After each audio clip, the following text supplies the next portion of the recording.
The fluorescent lights of Titan Gym hummed a mechanical hymn at 4:47 a.m., casting cold brightness across rows of chrome machines that gleamed like polished armor. Manhattan slept outside, but inside this temple of muscle and mirrors, ambition never rested.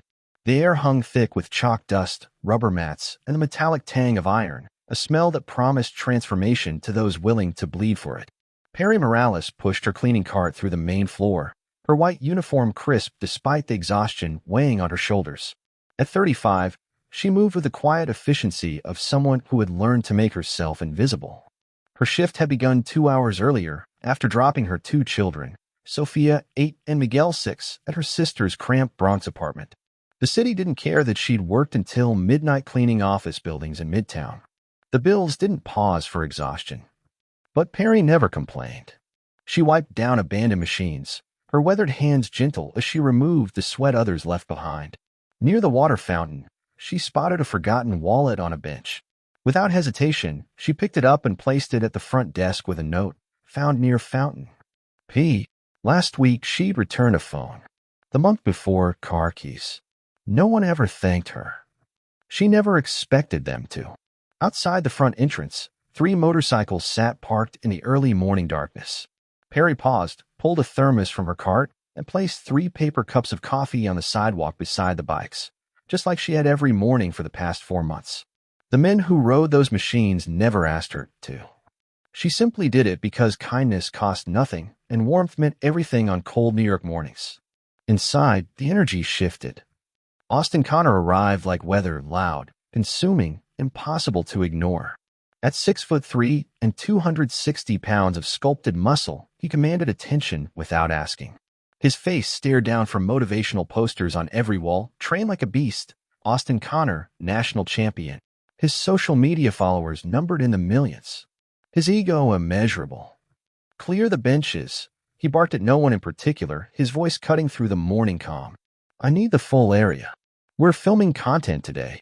His entourage trailed behind, a videographer adjusting his camera, 2 friends who existed only to laugh at his jokes, and his girlfriend Sienna, whose phone was permanently raised in selfie position. Austin dropped his designer gym bag on a bench with theatrical flair, flexing for invisible cameras. Strength is everything, he announced to his phone screen, recording his warm-up. Winners lift. Losers watch. Perry, mopping near the squat racks, kept her head down. She'd learned long ago that some people preferred you invisible. As she backed her cart toward the benches, the wheel caught on a floor mat. She stumbled slightly, and the mop bucket swayed. A few droplets of water, no more than a child's tears, splashed across the polished floor. 3 drops landed on Austin's pristine white sneakers. Time crystallized. Are you kidding me? Austin's roar silenced the gym. Members froze mid-rep, treadmills seemed to slow. He stormed toward Perry, his shadow swallowing her. Do you see what you just did? Those are $800 shoes. Perry's heart hammered. I'm so sorry, sir. Let you what? Ruin more of my stuff. He towered over her, performing now for the phones that were rising like mechanical witnesses. You know what your problem is? You're careless. You're invisible because you're useless. Please, I didn't mean. I don't care what you meant. Then he did it. Before we get into what Austin did, tell me, where are you and what time is it right now as you watch me? I love finding out where you, my audience, are listening from. Comment your city below, subscribe, and like the video. You help our stories reach more people who agree that the world needs more kindness around. Thank you for this. Now let's get back to how it happened. His hand cut through the air. Not a punch, but something worse. A slap. Open bump. Deliberate. The sound cracked against the silence like a gunshot in a cathedral. Perry's mop clattered to the floor. Her hand rose instinctively to her burning cheek, but she didn't cry, didn't scream, didn't fight back. The gym held its breath. Cameras recorded. Someone gasped. Austin's girlfriend giggled nervously, unsure whether this was part of the performance. Perry stood there, small and steady, her dignity intact even as humiliation colored her face. When she spoke, her voice barely rose above a whisper. I'm sorry, sir. Austin turned back to his bench, already dismissing her from existence. Just stay out of my way. But 3 men near the treadmills had stopped running. Super C, a mountain of a man with silver threading through his beard, locked eyes with his brothers. Brando, lean and watchful, slowly removed his earbuds. Big Bite, whose knuckles bore the history of 1,000 roads. The treadmill rolled to a stop beneath his boots. They said nothing. They didn't need to. Perry had left coffee for them every morning for 4 months. She'd smiled when others looked away. She'd wiped oil from a fallen mirror on Brando's bike without being asked. She'd brought Super C's lost keys inside during a rainstorm and refused his $20 tip. To them, Perry Morales wasn't invisible. She was the good still left in the world.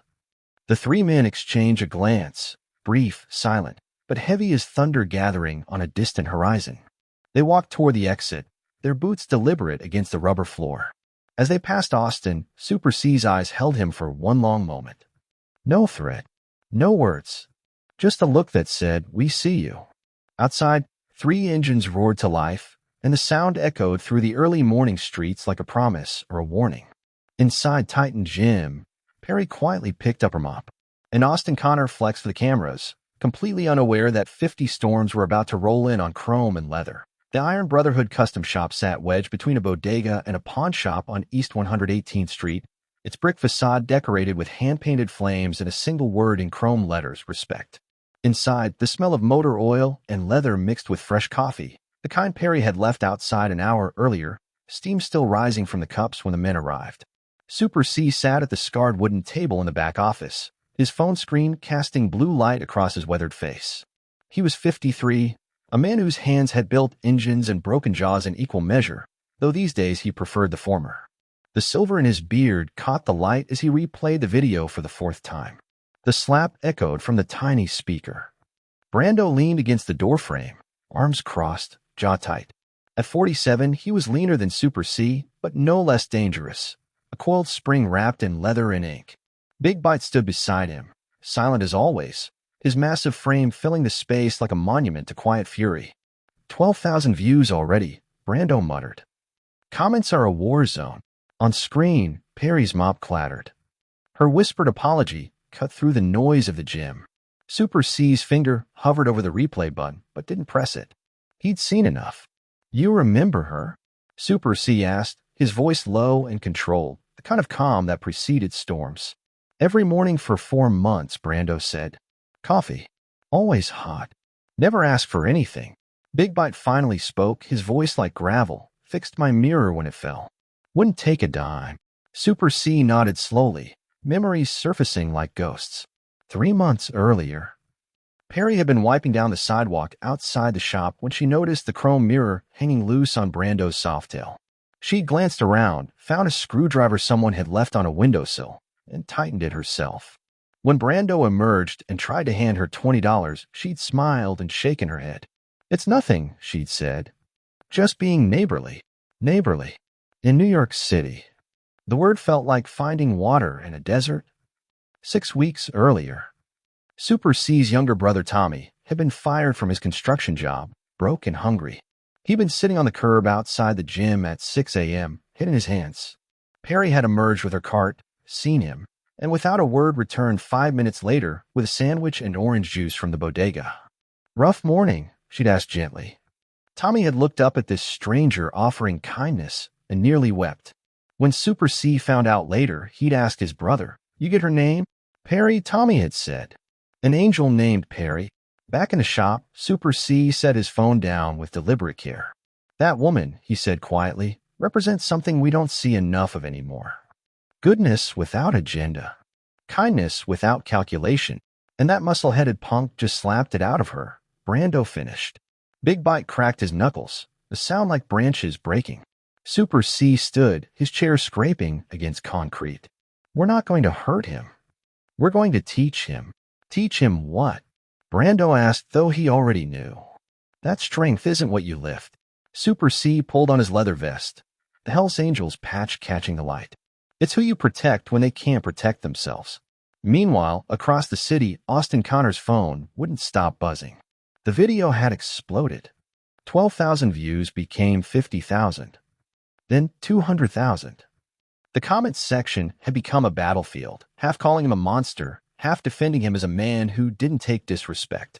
Austin sat in his apartment, protein shake in hand, scrolling through the chaos with a smirk. People are so sensitive, he told his girlfriend, who was live streaming the drama to her own followers. She got in my space. I reacted. That's alpha behavior. Your sponsors might not see it that way, Sienna warned, but she was smiling. Controversy meant engagement. Engagement meant money. Austin flexed for her camera. Let them try to cancel me. I'm untouchable. National champion. 2 million followers. They need me more than I need them. He posted a response video to everyone crying about that gym incident. Grow up. The real world doesn't coddle weakness. Strength is everything. If you can't handle that, unfollow me. The comments exploded again.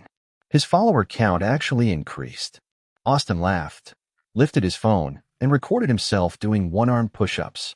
The algorithm loved confidence. The algorithm loved conflict. What the algorithm couldn't measure was the sound building 6 blocks away. In the Iron Brotherhood shop, Super C made a phone call. Then another. Then 10 more. Within 20 minutes, engines began arriving from every corner of the borough. Brooklyn, Queens, the Bronx. Even 2 riders from Jersey who'd heard Perry's name and remembered the small woman who'd helped a stranded biker change a tire in the rain last summer. 50 men. 50 motorcycles. One mission. Super C stood in the center of the garage, surrounded by leather and chrome and brotherhood. His voice carried the weight of justice deferred but never forgotten. No violence, he said firmly. We're not monsters. We're mirrors. We're going to show this boy exactly what he is and exactly what he needs to become. Brando nodded. When? Super C checked his watch. Austin would be at the gym for his afternoon session in 2 hours. Now, he said simply. 50 engines roared to life, a symphony of thunder that shook windows and set off car alarms for 3 blocks. They rolled out in formation, 2 columns, moving like a mechanical river through the streets of Manhattan. At Titan Gym, Austin was mid-set on the bench press, cameras rolling, music blasting. Outside, the rumble began as a distant tremor, then closer, then deafening. The front windows rattled as a dozen Harley-Davidsons pulled into the parking lot, followed by another dozen, then another, until the asphalt disappeared beneath chrome and black leather. Austin set down his weights, frowning. Through the glass, he saw them, 50 men dismounting in perfect silence, their boots hitting pavement like the drumbeat of something inevitable. And at the front, arms crossed, stood 3 men Austin vaguely recognized from the treadmills. Super C met his eyes through the window and smiled. The glass doors of Titan Gym felt suddenly fragile, a membrane between 2 worlds. Inside, chrome and mirrors and manufactured strength. Outside, leather and chrome, and the kind of strength that didn't need mirrors to prove itself. Austin stood frozen mid-rep, barbell hovering above his chest. Around him, the gym had gone silent. Treadmills slowed to stops. Weights settled onto racks with unusual care. Even the motivational music seemed to lower its voice, as if the building itself sensed what was coming. Through the windows, 50 men stood in perfect stillness. No posturing. No threats. Just presence, the kind that fills space like water rising in a locked room. Dude, Austin's videographer whispered, camera forgotten at his side. Those are Hell's Angels. Austin forced a laugh, but it came out hollow. So, this is a public gym. They can't do anything. But his hands were shaking as he set down the barbell. The front doors opened. Not kicked. Not shoved. Simply opened, slowly, deliberately, and Super C walked through first, followed by Brando and Big Bite. The rest remained outside, a wall of witnesses. 3 was enough. Austin's girlfriend backed toward the locker rooms. His friends suddenly remembered they had somewhere else to be. The gym manager stood behind the front desk, phone in hand, unsure whether to call the police or simply watch history unfold. Super C stopped 10 feet from Austin. At 53, he didn't have Austin's competition physique, but he carried a different kind of weight, the accumulated gravity of years spent living by code Austin couldn't buy with sponsorships. Austin Connor, Super C said, his voice calm as a lake before a storm. We need to talk. Austin puffed his chest, muscle memory kicking in. Look, man, I don't know what you think. We're not here to fight, kid. Super C's interruption was gentle, but absolute. We're here to teach you what strength really means. I know what strength means. Austin gestured at the posters of himself on the walls. National champion. 2 million followers. I've earned. You've earned nothing, Brando cut in, his voice sharp as broken glass. Except a reputation for hitting women who can't hit back. Austin's face flushed. She got in my space. The video doesn't show. The video shows exactly what happened. Big Bite rumbled, speaking for only the second time that day. 12 drops of water. $800 shoes. One terrified woman. One coward with an audience. The word coward hung in the air like smoke.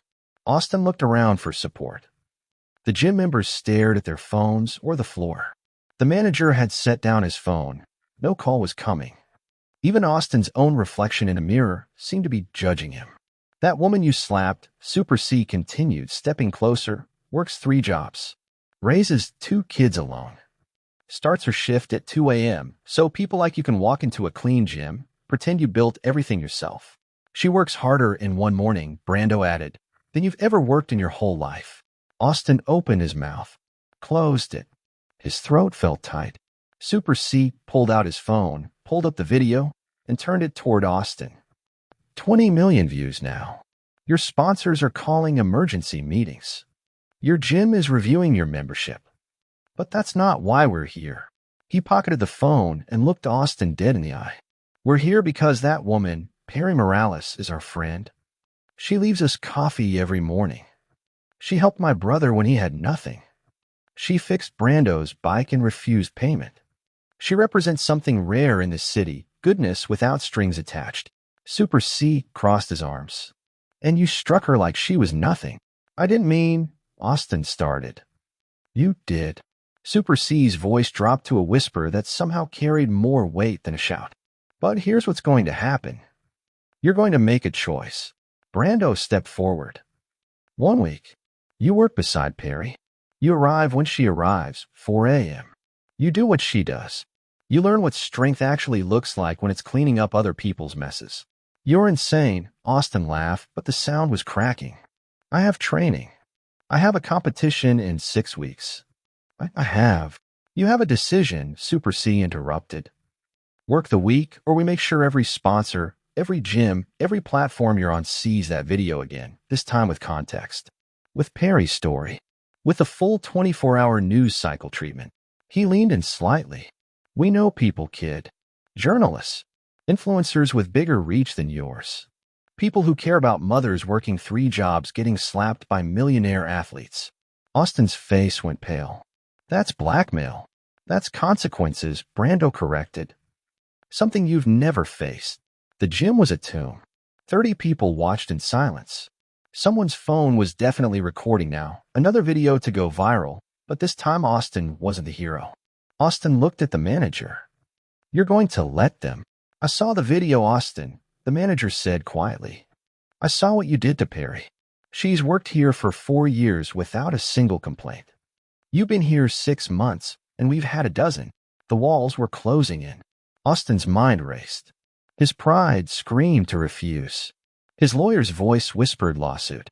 But his survival instinct, the one that had gotten him through hungry years before fame, whispered something else. You're losing this fight.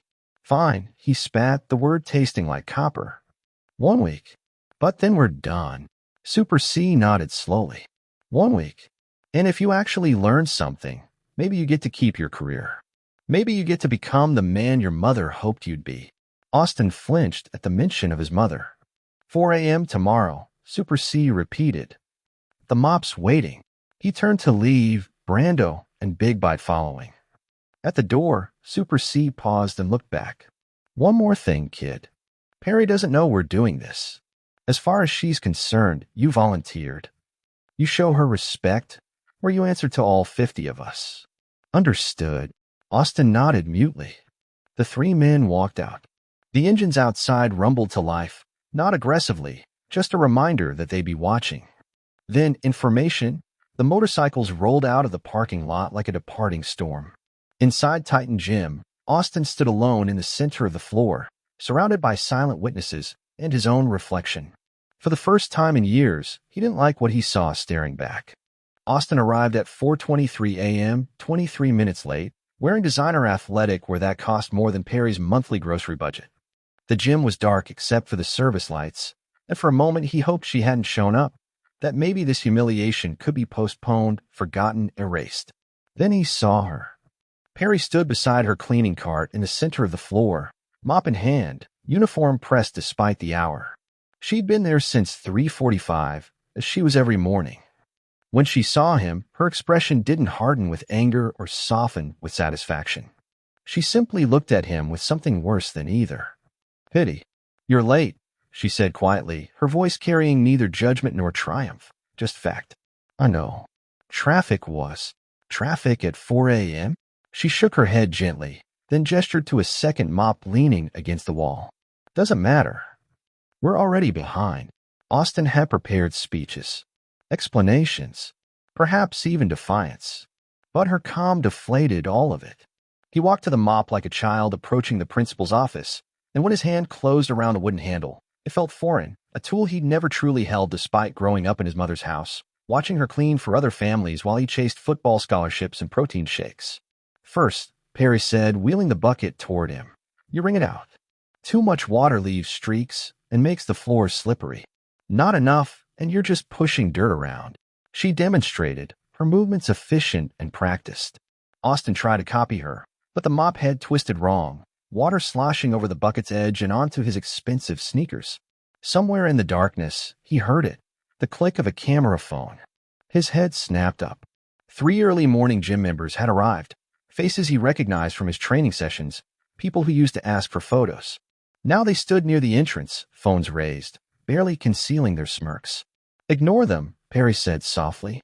The work doesn't change because someone's watching, but the work felt impossible. Austin dragged the mop across the rubber flooring in awkward S patterns, leaving streaks that caught the fluorescent light like accusations. His shoulders, built to press 300 pounds, ached after 15 minutes. His hands, calloused from barbells, blistered differently against wood. By 5 a.m., more members arrived. By 5:30, there were a dozen witnesses to his humiliation, and at least half were recording. His social media mentions exploded with screenshots. National champion mopping floors. From weights to wet floors, the mighty have fallen. His pride burned like a fever. But something else was happening. Perry never stopped working.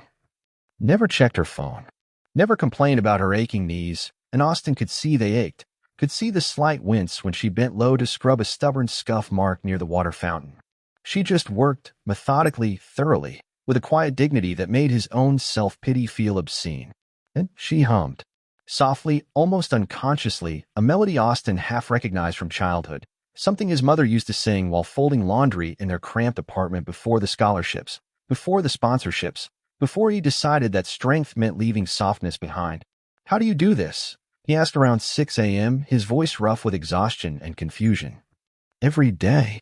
Perry paused mid-wipe on a mirror, meeting his eyes in the reflection. I think about my kids. Sophia wants to be a teacher.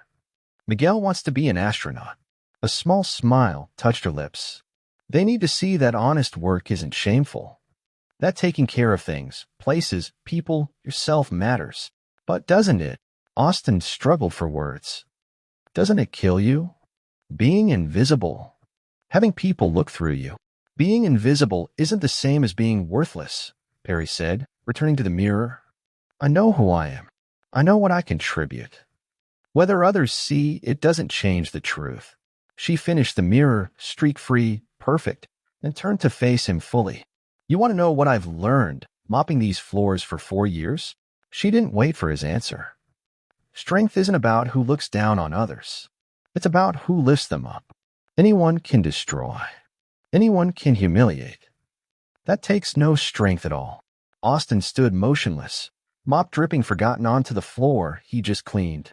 Real strength, Perry continued, her voice gentle as a prayer, is showing up when you're tired. Being kind when you're hurting. Doing the right thing when no one's watching, or when everyone is and they're all holding cameras. She picked up a spray bottle of glass cleaner and handed it to him. Second floor mirrors need cleaning. Spray in circles, wipe in straight lines. You'll figure it out. Then she walked away, pushing her cart toward the locker rooms, humming that melody that made Austin's chest ache with something he couldn't name. For the first time in the confrontation, in perhaps years, Austin had no answer. He climbed the stairs to the second floor, spray bottle in hand, and began on the first mirror. Spray in circles. Wipe in straight lines. His reflection appeared gradually through the cleaning solution, sweating, exhausted, stripped of the veneer that cameras loved. A woman on a treadmill glanced at him, then away, embarrassed for him. A man taking selfies in a mirror paused, frowned, and moved to a different spot. Austin kept cleaning. By 8 a.m., Perry's shift was ending. She found him still on the second floor, working on the seventh mirror, getting better, but still leaving faint streaks he couldn't quite eliminate. "You'll get it," she said. "Took me 2 weeks. 2 weeks." Austin looked at her in disbelief. "You're that good at this, and it took 2 weeks? Everything worth doing takes time." Perry pulled her coat on, threadbare at the elbows, but clean. "Same time tomorrow?" Austin nodded, unable to form words. She paused at the top of the stairs. "Austin, what you did to me, that slap, it hurt, but not the way you think." She touched her chest. "It hurt here because I saw you throw away your own humanity for a moment of anger. That's the real violence." Then she descended the stairs and disappeared into the pre-dawn darkness. Austin stood alone on the second floor, surrounded by mirrors he'd cleaned badly, and looked at his reflection. The man staring back, sweating, blistered, stripped of performance, was a stranger. Not the champion on the posters. Not the influencer with 2 million followers. Just a man who'd spent 4 hours learning that strength might mean something completely different than he'd ever imagined. And for the first time since he'd hit Perry, Austin felt something crack in his chest. Not breaking, but breaking open. He picked up his spray bottle and started on the 8th mirror. Outside, the sun was rising on a city that didn't care about his transformation. But somewhere in the Bronx, Perry was climbing the stairs to her sister's apartment to kiss her children good morning. And that, Austin was beginning to understand, might be strength in its purest form. Day 3 arrived like the others, dark, cold, unforgiving. But Austin showed up at 3:52 a.m., 8 minutes before Perry. When she pushed through the employee entrance, she found him already filling the mop bucket, testing the water temperature the way she'd taught him. She paused, surprised, but said nothing. Just nodded and began prepping the cleaning supplies. They worked in comfortable silence until Perry reached for the industrial degreaser on the top shelf. The bottle was heavy, industrial-sized, and as she pulled it down, it slipped. She caught it awkwardly with her left hand, and Austin heard the sharp intake of breath, pain, quickly swallowed. "You okay?" He was beside her before thinking. "Fine." But her wrist was already swelling, the joint turning an angry red. "Just twisted it. Happens sometimes." "That's not fine." Austin gently took the bottle from her, set down. "You need ice. And you need to stop using that hand. I have 6 more hours of work. Then I'll do it." Perry looked at him, really looked at him, searching for the catch. But Austin's face held only concern, genuine, unperformed concern that had nothing to do with cameras or redemption arcs. "I can't let you." "You're not letting me do anything," Austin said quietly. "I'm choosing to." "There's a difference." He fashioned a makeshift ice pack from a plastic bag and frozen gel packs from the gym's first aid station, then wrapped her wrist carefully. His hands, so destructive days ago, were surprisingly gentle. "Thank you," Perry whispered. For the next 3 hours, Austin worked with new intensity. Not to prove anything, but because someone needed help and he could provide it. He scrubbed toilets without complaint. He restocked paper towels in all 6 bathrooms. He even figured out how to clean the mirrors without streaks. And Perry, resting on a bench with her wrist elevated, watched him transform. "Why'd you start lifting?" she asked around 6 a.m., breaking the silence. Austin paused mid-mop. "My father left when I was 8. My mom worked 3 jobs. He stopped, the parallel suddenly obvious. She worked herself to exhaustion so I could eat, so I could play sports. I promised myself I'd get strong enough that she'd never have to work again." "Did you?" "I bought her a house, paid off her debts." He resumed mopping, the movements almost meditative now. "But somewhere along the way, I forgot why I was doing it. The strength became about me. About proving I mattered." Perry nodded slowly. "My husband left 2 years ago. Told me I was too ordinary. That I'd never be anything but a cleaner." She smiled sadly. Some days I believed him. But then Sophia brings home a drawing she made of me as a superhero, or Miguel tells his teacher his mom is the hardest worker he knows, and I remember ordinary is just another word for essential. You're not ordinary, Austin said, and the words came out fierce, protective. You're extraordinary. You just don't demand everyone notice it. They fell into easier conversation after that.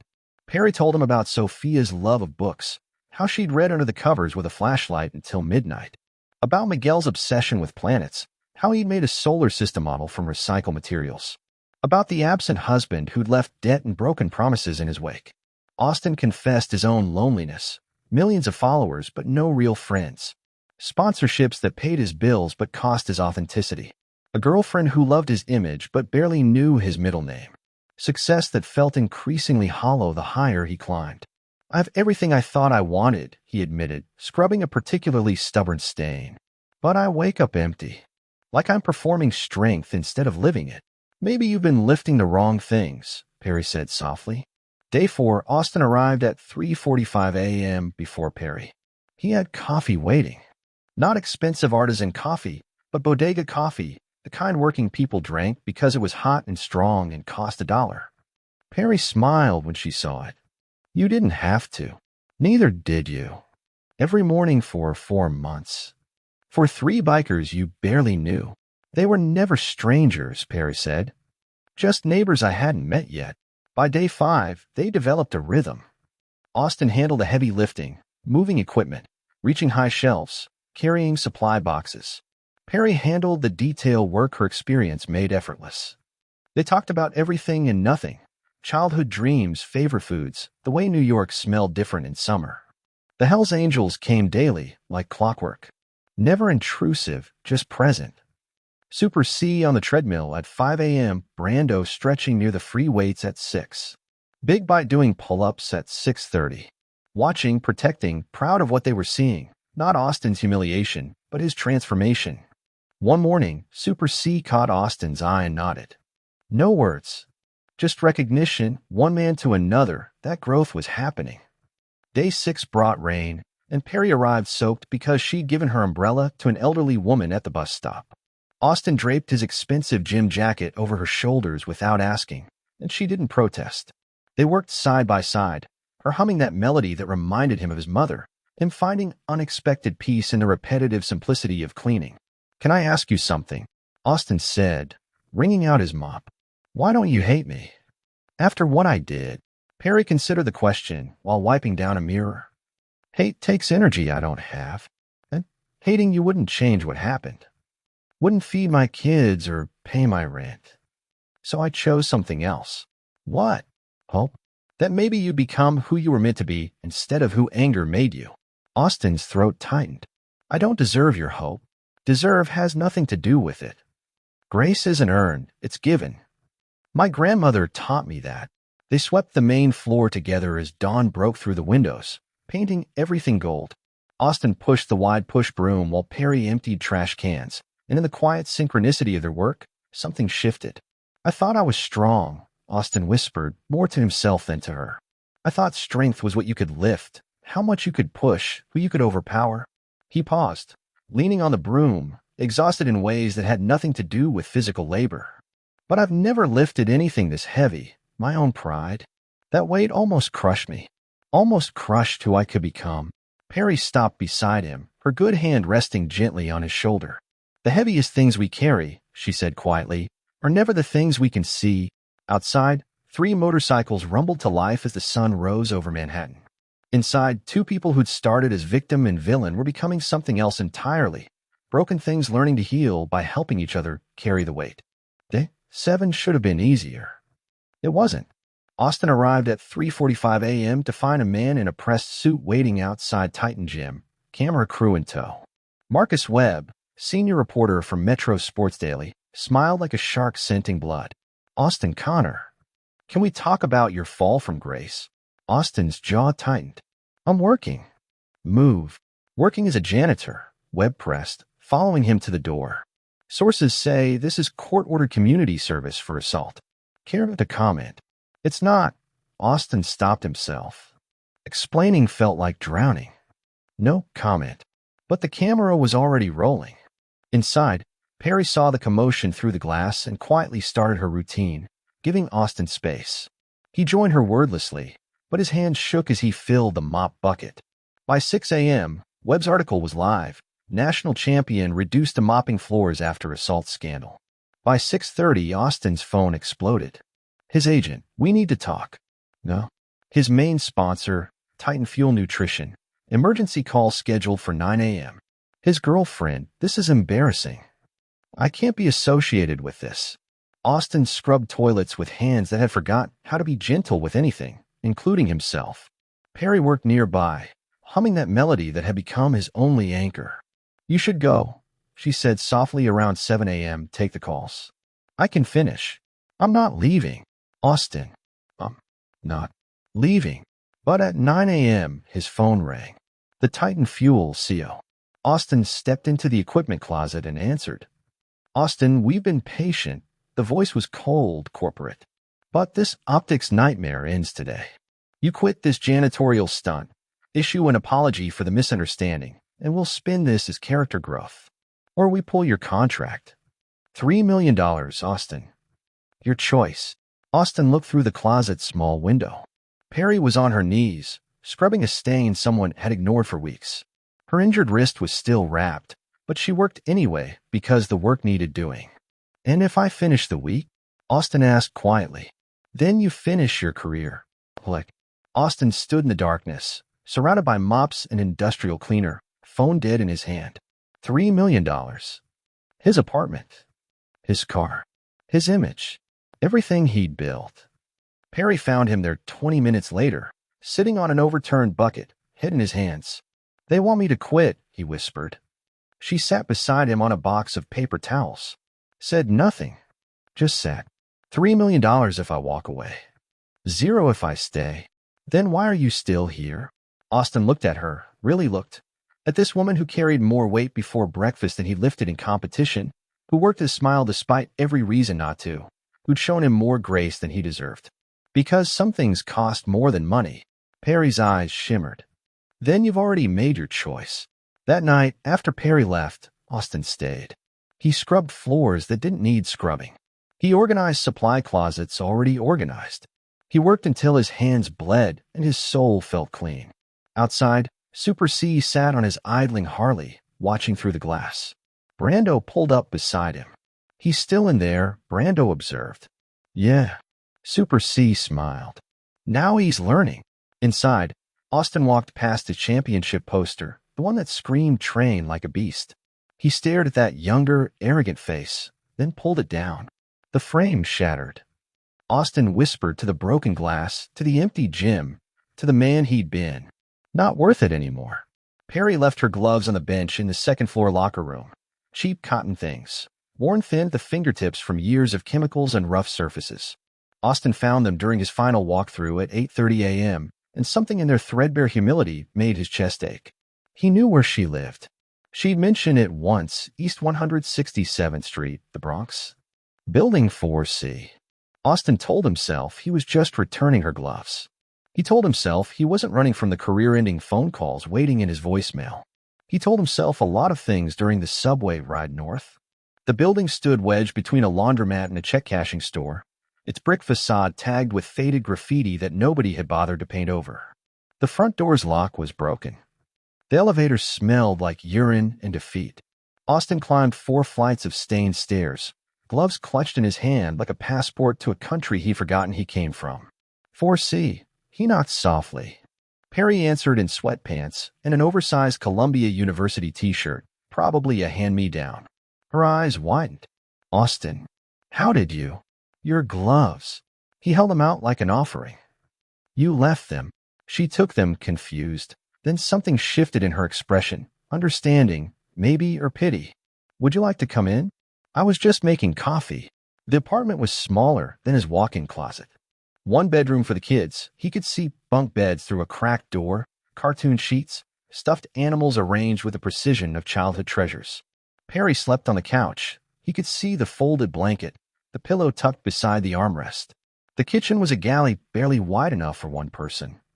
Bills covered the tiny counter, electric, water, medical copays for Miguel's asthma medication, past due stamps in red, final notice warnings, a handwritten budget on a notepad, rent $1,400, food $300, Con Edison $180, Metro cards $127.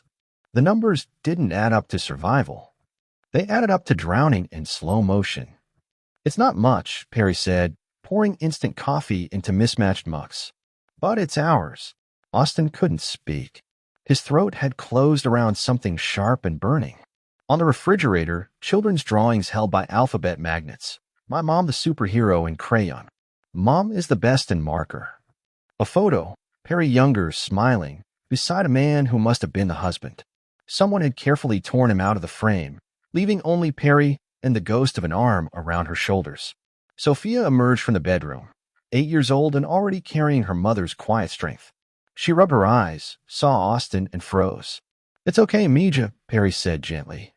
"This is Mr. Austin. He works with Mommy." "You're the man from the video," Sophia said, her voice small but fearless. "You hit my mom." The words landed like physical blows. Austin knelt, bringing himself to her eye level. "Yes, I did something terrible to your mother. Something I'll regret for the rest of my life." "Why?" Such a simple question. Such impossible weight. "Because I forgot what strength really means. Your mother's been teaching me." Sophia studied him with a brutal honesty of childhood judgment. Then she walked to Perry and wrapped her arms around her mother's waist, protective, fierce. "She's the strongest person in the whole world." "I know," Austin whispered. "I know that now." Miguel appeared next, 6 years old and clutching a stuffed rocket ship. He looked at Austin with curiosity rather than fear. "Are you making my mom sad?" "No, baby," Perry said quickly. "Mr. Austin is learning to be better." Oh. Miguel accepted this with the easy forgiveness of children. "Do you like space?" For 20 minutes, Austin sat on Perry's worn couch, listening to Miguel explain the solar system using cereal boxes and soup cans. Sophia read aloud from a library book about ruby bridges, a story about courage in the face of hatred that felt uncomfortably relevant. Perry made them breakfast, eggs scrambled with yesterday's rice, toast from day-old bread. She gave the children the larger portions. Austin watched her eat barely anything, claiming she wasn't hungry, and understood with devastating clarity that she was lying so they could have more. This was her life, every day. Every sacrifice invisible except to those paying attention. When the children returned to their room to play, Perry walked Austin to the door. "Thank you for bringing my gloves," she said. "Perry," his voice cracked. "My mother. After my father left, she worked 3 jobs. Cleaned houses in neighborhoods like this. I watched her hands bleed from chemicals. Watched her fall asleep standing up because exhaustion was the only thing stronger than her will." Tears burned his eyes. "I swore I'd never forget what she sacrificed. Swore I'd honor women like her who hold the world together with grace nobody notices." He looked at Perry, really looked, and saw his mother's face in hers. The same quiet dignity. The same unbreakable strength wrapped in gentleness. "And then I slapped you. I struck the woman who reminded me of everything good I came from. I hit my own mother through you." Austin's knees buckled. He caught himself against the doorframe, but the sobs came anyway, years of performance cracking open, revealing the frightened boy underneath who'd forgotten his way home. Perry's hand touched his shoulder. No words, just presence. When Austin could finally breathe again, he whispered, "I want to make this right. Not for my career. Not for redemption. For you. Tell me how." Perry smiled, sad and knowing. "You already are." That night, Austin rode his motorcycle to the Iron Brotherhood clubhouse. 50 bikes sat parked outside like a steel congregation. Inside, Super C, Brando, and Big Bite sat around the scarred table, playing cards and drinking coffee. They looked up when Austin entered. Said nothing. Waited. "I want to make this right," Austin said, his voice steady despite the vulnerability. "Really right? Not symbolic. Not performative. I want to help Perry the way she helped me see who I'd become." Super C laid down his cards slowly. "What are you thinking?" "I don't know yet, but I need your help. You've protected her longer than I've known her. You know what she needs." The 3 men exchanged glances. Then Brando smiled. Sit down, kid. Let's talk. They planned until 2 a.m., a convoy, a message, a gift that would restore what pride had tried to destroy. At 3:30 a.m., 50 engines roared to life in perfect unison. Austin rode among them now, not as an outsider, but as a brother learning what brotherhood means. The convoy moved through sleeping streets toward Titan Gym, their engines echoing like thunder, promising dawn. And for the first time in his life, Austin understood, strength isn't what you carry alone. It's who carries you when you finally learn to ask. Austin arrived at Titan Gym at noon on Saturday, not his usual pre-dawn arrival, but the hour when the gym swelled with weekend warriors and social athletes. When witnesses mattered. The manager had agreed reluctantly, after Austin explained what he needed to do. Now, as Austin stood near the front desk, his hands shook around a simple white envelope that held everything he'd liquidated over the past 3 days, his luxury watch, his designer wardrobe, his motorcycle, everything except what truly mattered. Perry arrived for her afternoon shift, surprised to find the main floor cleared of equipment, arranged like an amphitheater. 50, 60 people stood in a loose circle.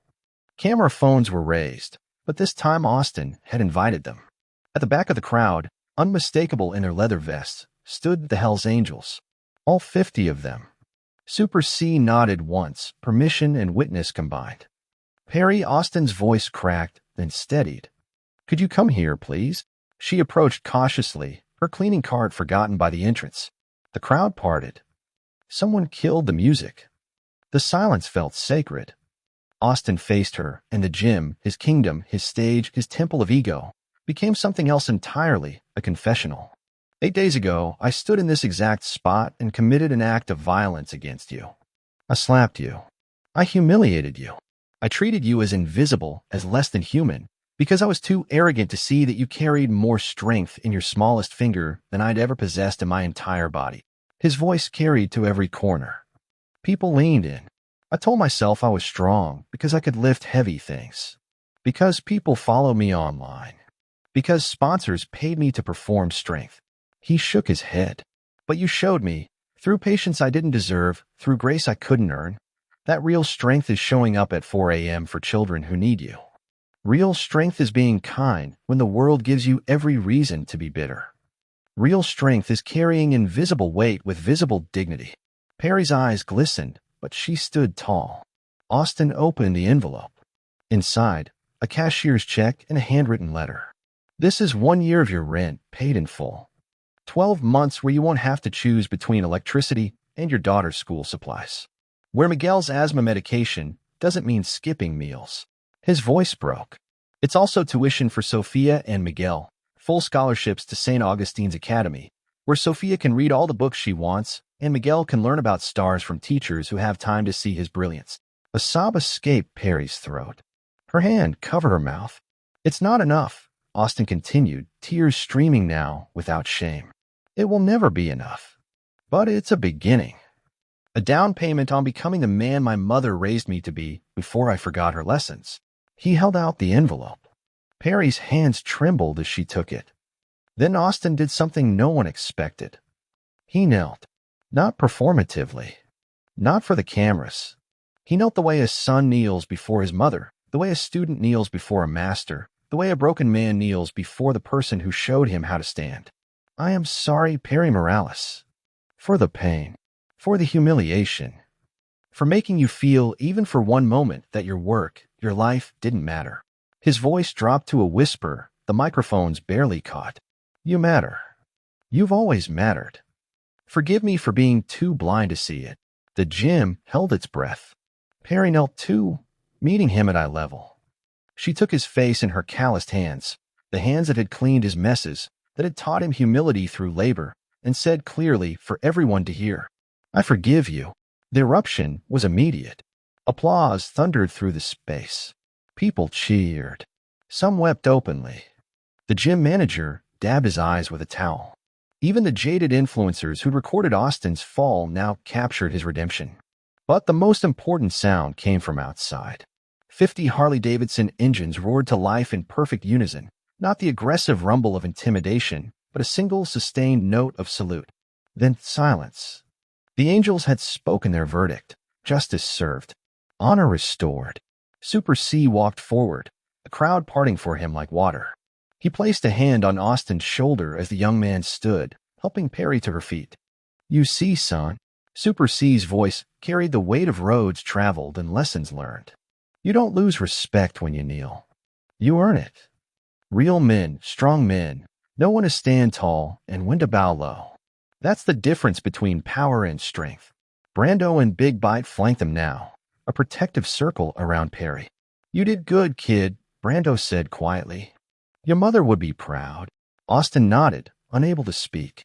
Perry clutched the envelope to her chest, then looked at Austin, really looked at him, and saw not the arrogant champion who'd slapped her, but the frightened boy who'd found his way home through humility's hard road. She stepped forward and hugged him. The gym exploded again. Cameras flashed. But in that embrace, only two people existed, a janitor who'd taught grace, and a champion who'd finally learned what winning actually meant. As they separated, Perry whispered something only Austin could hear. "May God bless your road." Outside, the angels mounted their bikes. Super C gave one final look through the glass, a nod of approval, a benediction from men who live by a code older than fame, stronger than ego. Then they rode into the afternoon sun, their engines fading like thunder after a storm that cleanses rather than destroys. Inside Titan Gym, Austin Connor stood beside Perry Morales, and for the first time in years, felt truly strong. 6 weeks passed like weather, slow, transforming, impossible to notice until suddenly everything had changed. Perry still worked at Titan Gym, but now members knew her name. They said good morning. They cleaned up after themselves a little better. Small shifts, but shifts nonetheless, proof that one act of public grace could ripple outward in ways violence never could. Austin had disappeared from social media. His sponsors had dropped him, as promised.